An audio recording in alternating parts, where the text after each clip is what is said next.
Movie start होती है और हम हमारी मेन कैरेक्टर नीना को अपने बच्चों के साथ खेलता हुआ देखते हैं। थोड़ी देर में वहाँ पर उसका हस्बैंड उसे सरप्राइज देने के लिए जल्दी आ जाता है। उसका नाम था माइक। माइक को ट्रेकिंग करने के लिए जाना बहुत ही अच्छा लगता था। साल में एक बार वो ट्रेकिंग करने के लिए 1 मंथ के लिए जाता था। इस बार वो जल्दी घर पर आ गया। नीना उससे पूछती कि जल्दी कैसे आ गया। माइक को अनोइंग लगता है और कहता है कि मुझसे गलती हो गई। उन दोनों को 2 डॉटर्स है, पर इस रिलेशनशिप में माइक जरा बोर हो चुका था। नेक्स्ट सीन में नीना अपने ऑफिस में जाती है। वहाँ पर उसे एक सरप्राइज मिलता है। उसे एक न्यू कलीग आया है जिसका नाम था यानिक। एक्चुअल में यानिक और नीना एक दूसरे को पहले से ही जानते थे और यहाँ पर एक दूसरे को देखकर बहुत ही सरप्राइज थे। नीना यानिक से पूछती है कि तुम यहाँ पर क्या कर रहे हो। यानिक कहता है कि ये मेरा फर्स्ट डे है। नीना कहती है कि मुझे एक असिस्टेंट मिलने वाला था, शायद तुम वही हो, क्योंकि वो दोनों सेम ही डिपार्टमेंट में थे। इसके बाद हमें पता चलता है कि यानिक और नीना ये जब यंग थे तभी से एक दूसरे को जानते हैं। वो दोनों एक रिलेशनशिप में थे। यानिक को नीना के साथ ऐसा लगता था कि जैसे उनमें एक बहुत ही अच्छा कनेक्शन हो। उस तरीके का उनका कनेक्शन किसी और के साथ होता नहीं था।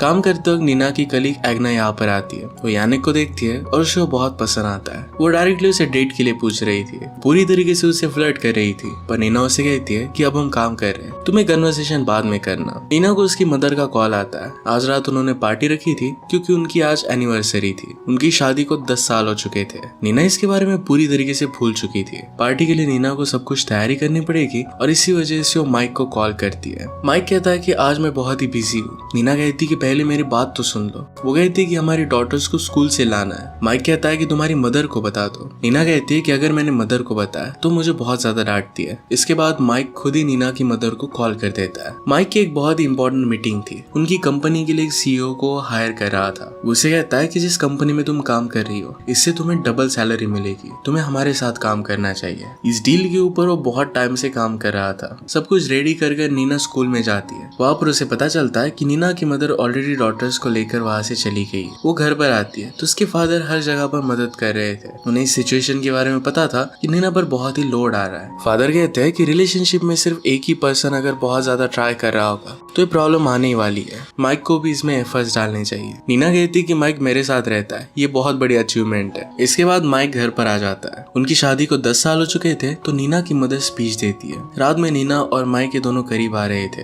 वो दोनों इंटीमेट हो पाते उससे पहले उनकी डॉटर उनके पास सोने के लिए आ जाती है। नेक्स्ट सीन में हम देखते हैं कि यानिक और नीना अपने एक न्यू प्रोजेक्ट पर काम करना स्टार्ट करते हैं। उन्हें एक सीरीज क्रिएट करनी थी। इस सीरीज के लिए नीना आइडिया देती है कि ह्यूमन बॉडीज के बारे में हमें बनाना चाहिए। यानिक को आइडिया बहुत पसंद आता है। इस पर फिर वो ब्रेनस्टॉर्मिंग करने लग जाते हैं। लोगों में अपनी बॉडीज को लेकर क्या क्या इनसिक्योरिटीज होती है। यानिक का मानना था कि बॉडी को लेकर हमें इनसिक्योर नहीं होना चाहिए। एज अ पर्सन हम कैसे, ये बहुत ज्यादा इंपॉर्टेंट है। हम उन दोनों का पास्ट का सीन देखते हैं। वहाँ पर नीना उससे कह रही थी कि मैं तुमसे एज में बड़ी हूँ, तुम्हारे क्लासमेट तुम्हें चिढ़ा सकते हैं। इसका मतलब है फर्स्ट टाइम जब वो रिलेशनशिप में थे तब भी उनमें बहुत ज्यादा एज गैप था। माइक कहता है कि मुझे इससे कुछ भी फर्क नहीं पड़ता। वो उसे उसके फ्रेंड से मिलवाने के लिए इनवाइट करता है। प्रेजेंट में नीना की डेस्क पर कॉफी नीचे गिर जाती है। उसके ड्रॉवर में से वो अपनी फैमिली की फोटो निकालती है। यानी कि इस बात से सरप्राइज था कि नीना को 2 डॉटर्स है। वो इनके नाम पूछता है। नीना ने उनके नाम बताया तो यानी कि इस बात से भी सरप्राइज था। पास में उन्होंने डिसाइड किया था कि जब उन्हें बच्चे होंगे तो उनके नाम वो क्या रखेंगे। वही नाम नीना ने अपने डॉटर्स के रखे हैं। यानी अभी अभी इस सिटी में शिफ्ट हुआ था। लास्ट टाइम नीना के साथ ब्रेकअप करने का रीजन ये था कि उसे अलग कंट्री में शिफ्ट होना पड़ा था। नीना उससे पूछती कि वहाँ पर तुम्हारा एक्सपीरियंस कैसा रहा। यानी कहता है कि मुझे जो भी सीखना था, जो एक्सप्लोर करना था, वो सारी चीजें मैं कर चुका। नेक्स्ट में हम देखते हैं कि यानिक से मिलने के लिए उसकी सिस्टर आई हुई थी। उसे यानिक जरा अलग लगता है। उससे पूछती है कि हुआ क्या है, तुम बहुत ही अलग लग रहे हो, क्या तुम प्यार में हो।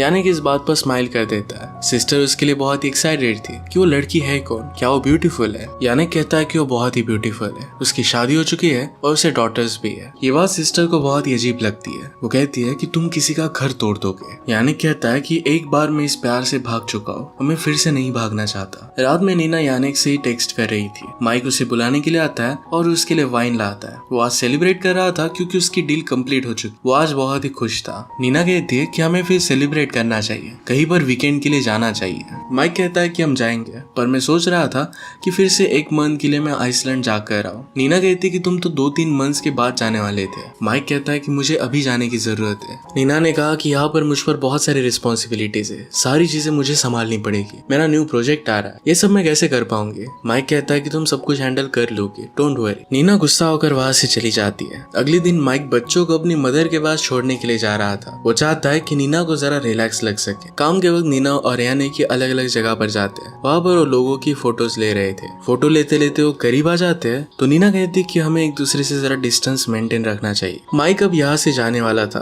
उसे ड्रॉप करने के लिए सब लोग आ रहे थे। माइक कहता है कि तुम लोगों को मेरे साथ आने की जरूरत नहीं है, वो अब अकेला ही जाना चाहता था। नीना कहती कि हमने इसके बारे में बात की थी, एक अच्छी बात है कि हम तुम्हें एयरपोर्ट तक छोड़ने के लिए आते हैं। माइक इसके लिए कहता है कि तुम नेक्स्ट टाइम आना। नीना इस बात से गुस्सा थी, पर फिर माइक वहां से चला जाता है। नीना अपनी डॉटर्स को लेकर पार्क में आ जाती है। आज शाम नीना और यानिक ये दोनों एक जगह पर डिनर करने के लिए आते हैं। नीना को ठंड लग रही थी तो यानिक उसे अपना जैकेट देता है। अपनी फोन पर नीना जब बात कर रही थी तो यानिक उसकी पिक्चर्स लेता है। वो कहता है कि हमारे प्रोजेक्ट के लिए। नीना भी फिर उसके पिक्चर्स लेने लग जाती है। नेक्स्ट डे यानिक ने उनके पास्ट के पिक्चर्स नीना को दिखाए। वो नीना के करीब आ रहा था पर तभी नीना को घर से कॉल आ जाता है। उसकी डॉटर को बुखार था। वो घर में फर्स्ट एड किट ढूंढ रही थी पर उसे मिल नहीं रहा था। वो माइक को कॉल करती है और इसके बारे में पूछती है। माइक कहता है कि किट लेकर मैं यहाँ पर आ गया हूँ। नीना उस पर गुस्सा हो जाती है कि तुम्हें घर पर कुछ तो छोड़कर जाना चाहिए था। वो उससे हेल्प मांग रही थी पर माइक कहता है कि यहाँ से मैं तुम्हारी कुछ भी हेल्प नहीं कर सकता। वो फिर इस फोन को काट देता है। पैरेलल में हम देखते हैं यानिक को जबरदस्ती एग्ना ड्रिंक के लिए लेकर जा रही थी। वो नीना के बारे में बात कर रही थी कि उसे वो पसंद नहीं है, उसे वो जरा ओल्ड लगती है, वो उसके ऑफिस में फ्रेंड नहीं बन सकती। यानिक के साथ उसे बहुत ही अच्छा लग रहा था।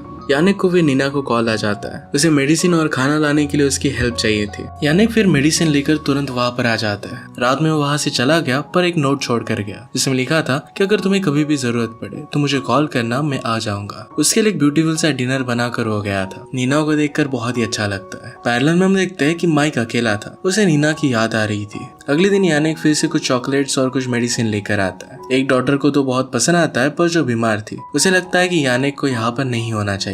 यानिक फिर चला गया। नीना को माइक का कॉल आता है। वो अपनी डॉटर से बात करता है।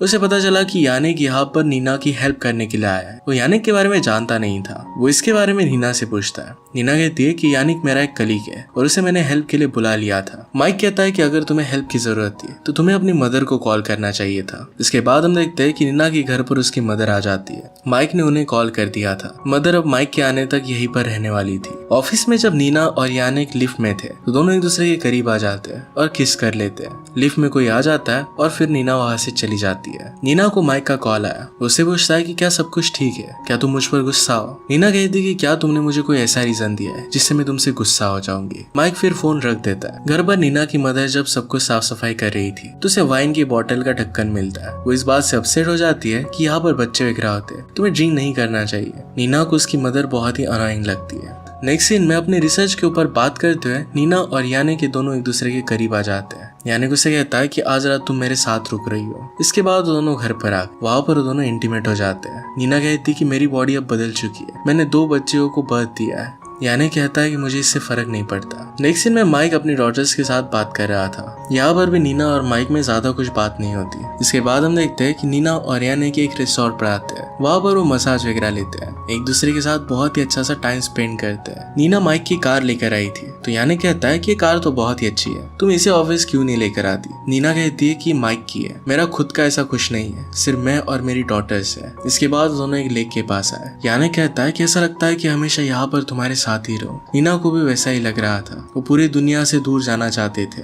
पर फिर नीना कहती है कि मेरी डॉटर्स क्या क्या होगा, हमारी सिचुएशन बहुत ही हार्ड है। हमेशा क्वेश्चन उसकी फैमिली का ही आ जाता है। इन सब बातों की वजह से नीना बहुत ही डिस्टर्ब हो गई थी और रात में घर पर रो रही थी। उसकी मदर आकर उससे पूछती है कि तुम यहाँ। उसकी मदर उससे पूछती है कि हुआ क्या। नीना कहती है कि मुझे प्यार हो गया है और उसके बिना मैं जी नहीं सकती। मदर कहती है कि इससे तो तुम सब कुछ बर्बाद कर दोगी, तुमने बहुत सारी चीजों के बारे में सोचा नहीं है, तुम्हारी डॉटर्स इसके बारे में क्या सोचेंगे। माइक की और तुम्हारी जिंदगी बर्बाद हो सकती है, इससे बहुत ज्यादा इफेक्ट पड़ेगा। जिससे तुम प्यार करती हो कभी ना कभी उसे भी अपने खुद के बच्चे चाहिए होंगे। एक आदमी अपने बच्चों के बिना नहीं जी सकता, इसके बारे में भी तुम्हें सोचना चाहिए। हमारे लाइफ में सबसे इम्पोर्टेंट चीज सिर्फ एक ही होती है और वो है फैमिली। तुम्हें अपनी फैमिली के बारे में सोचना चाहिए। नीना बहुत ही कंफ्यूज थी, उसे पता नहीं था कि वो क्या करे। उसकी मदर उसे कहती कि तुम जो भी करो मैं हमेशा तुम्हारे लिए यहाँ पर हूँ। अगले दिन ऑफिस में यानिक नीना को मसाज दे रहा था। ये जब एग्ना देखती है तो इस बात से बहुत ही गुस्सा हो जाती है। कहती कि तुम दोनों के बीच में चल क्या रहा है, तुम उसे हरास कर रही हो। उसको पूरी तरीके से इग्नोर कर देते हैं। यानी कहता है कि यहाँ पर आने से पहले मैंने एक इंटरव्यू दी थी, उसे एक बहुत ही बड़ा जॉब मिल रहा है। वो कहता है कि तुम भी मेरे साथ चल सकती हो। नीना कहती है कि तुम्हें वो जॉब एक्सेप्ट कर लेना चाहिए और चले जाना चाहिए। मैं अपनी फैमिली को छोड़ नहीं सकती, ये हम सब के लिए बहुत अच्छा रहेगा। माइक जहाँ पर ट्रेकिंग करने के लिए आया था वहाँ पर वो एक आदमी से मिलता है। वो बात करने लगते हैं तो बातों बातों में वो कहता है कि मैं हमेशा मेरी गर्लफ्रेंड के साथ यहाँ पर आना चाहता था, पर कभी भी वो पॉसिबल नहीं हो पाया। वो हमेशा मेरा साथ दे रही थी, पर फिर भी मैंने उसे फॉर ग्रांटेड लिया। मैंने कभी भी उसे उतनी ज्यादा रिस्पेक्ट दी नहीं। इवेंचुअली मैंने उसके साथ ब्रेकअप कर लिया। 1 साल बाद मुझे पता चला कि जब मैंने उसके साथ ब्रेकअप किया था उससे पहले उसे कैंसर था। मुझे उसका साथ देना चाहिए था। अब वो अपनी गर्लफ्रेंड को बहुत मिस करता है। किस तरीके से हम लोगों को उतना ज्यादा इंपॉर्टेंस नहीं देते, ये रियलाइज कर माइक को बहुत बुरा लगता है। उसे भी लगता है कि उसे नीना के पास वापस जाना चाहिए। अगले सीन में हम देखते हैं कि नीना अपने फादर के साथ बात कर रही थी। नीना ने अपनी मदर को जो बताया था फादर को भी पता था। फादर कहते हैं कि तुम जिस सिचुएशन से गुजर रही हो उस सिचुएशन से मैं भी गुजरा था। मैंने एंड में फैमिली चूज की थी। फादर ने डिसीजन नीना के लिए लिया था। अगर वो फैमिली तोड़ देते तो नीना पर इफेक्ट पड़ सकता था। फादर कहते हैं कि अब मैं उस डिसीजन को रिग्रेट करता हूँ। उन्हें लगता है कि अगर पेरेंट्स खुश ना रहे तो बच्चे भी खुश नहीं रह सकते। फादर उन दिनों पर इमोशनली अपसेंट थे और ये बात नीना ने रियलाइज की थी। बचपन में भी वो बात जान सकती थी। फादर उसे सलाह देते हैं कि तुम्हें जो ठीक लगे तुम्हें वही करना चाहिए, बाकी चीजों के बारे में ज्यादा सोचना नहीं चाहिए। यानिक को दूर कर नीना फिर से उसके पास वापस आ जाती है। उसे कहता है कि प्लीज मुझसे दूर रहो, तुमसे दूर जाना ऑलरेडी हार्ड है, प्लीज इसे और भी हार्ड मत बना। नीना सुनती नहीं, उसके साथ इंटीमेट हो जाती है। आने से पहले नीना माइक से कॉल पर बात कर रही थी। उसका कॉल ऑन ही रह जाता है। माइक नीना की आने के साथ आवाज सुन लेता है। इस बात से उसे बहुत बुरा लगा। वो तुरंत वहां से निकलना चाहता था। रात में उसने नीना को कॉल किया और इस बात के लिए वो उसे कन्फ्रंट करता है। नीना को इससे बहुत बुरा लगा। वो रोते हुए यानिक के पास आई। वो कहती है कि माइक को सब कुछ पता चल चुका है। यानिक उसे सपोर्ट देता है। अगले दिन जब माइक वहां से निकल रहा था तो देखता है कि एक खाई में एक आदमी बेहोश होकर पड़ा हुआ है। ट्रेकिंग करते वक्त उसका एक्सीडेंट हुआ था। माइक जल्दी से रेस्क्यू टीम को वहां पर बुला लेता है। उस आदमी को बचाने के लिए वो नीचे आ गया। नीना फिर माइक को पिकअप करने के लिए एयरपोर्ट पर आ जाती है। वहाँ की रेस्क्यू टीम उसे लेने के लिए आई। वो कहती है कि माइक ने एक आदमी को बेहोश देखा था, उसे हेल्प करने के लिए हो गया है, मैं आपको वहीं पर लेकर जाती हूँ। माइक जब उस आदमी को हेल्प कर रहा था तो ऊपर आते वक्त उसका खुद का एक्सीडेंट हो जाता है। रेस्क्यू टीम की लेडी और नीना ये दोनों बात करते हैं। वो कहती कि मैं और मेरा हस्बैंड ये दोनों रेस्क्यू का काम करते हैं। जब मैं जॉब पर होती हूँ तो वो बच्चों का ख्याल रखता है और जब वो काम करता है तो मैं बच्चों का ख्याल रखती हूँ। एक दूसरे को सपोर्ट कर वो आसानी से इस लाइफ में आगे बढ़ रहे हैं। अचानक से उन्हें कॉल आता है और माइक के बारे में पता चलता है। माइक हॉस्पिटल में था तो नीना को हॉस्पिटल में ही लेकर जाती है। वो डॉक्टर से पूछती है कि क्या माइक ठीक हो जाएगा। डॉक्टर कहते हैं कि अभी कुछ भी बता नहीं सकते, वो कोमा में है और कोमा से वापस आने के बाद ही हम कुछ बता सकेंगे। नीना माइक के पास बैठकर सोच रही थी। उसे यानिक का कॉल आता है और यानिक कहता है कि तुम घर पर कब आ रही हो। नीना उसे सारी सिचुएशन बताती है। वो कहती है कि अब मैं तुम्हारे पास वापस नहीं आ सकती। यानिक डायरेक्टली कॉल को कट कर देता है। अगले दिन वो उसके पास पहुंच गया। वो उससे कहता है कि मुझे पता है कि डिसीजन लेना तुम्हारे लिए बहुत ही हार्ड है, पर मैं यहाँ पर तुम्हें सपोर्ट करने के लिए आया हूँ। तुम्हें जो डिसीजन ठीक लगे तुम वो ले सकती हो, मुझे कोई प्रॉब्लम नहीं है, मैं तुम्हारा वेट करूंगा। नीना जब माइक के साथ थी तो उसे होश आ जाता है। माइक उसे कहता है कि मैं अभी भी तुमसे बहुत प्यार करता हूँ, हमें इस रिलेशनशिप को और एक चांस देना चाहिए। नीना ने माइक का हाथ पकड़ा हुआ था पर माइक को कुछ भी फील नहीं हो रहा था। एक हाथ से शायद वो पैरालाइज्ड हो गया था। नीना उससे कहती कि सब कुछ ठीक हो जाएगा। उसने उसी के साथ रहने का डिसाइड कर लिया था। इसी के साथ ये मूवी एंड हो जाती है। अगर आपको एक्सप्लेनेशन अच्छा लगता है तो प्लीज लाइक और कमेंट जरूर कर दीजिएगा। बहुत सारी मूवीज लेकर आता रहता हूँ तो प्लीज चैनल को सब्सक्राइब कर दीजिए और बेल नोटिफिकेशन आइकन दबाना मत भूलिएगा। फिर से मिलेंगे और नए मूवी के साथ। तब तक के लिए थैंक यू और आप अपने आप का ख्याल रखिए।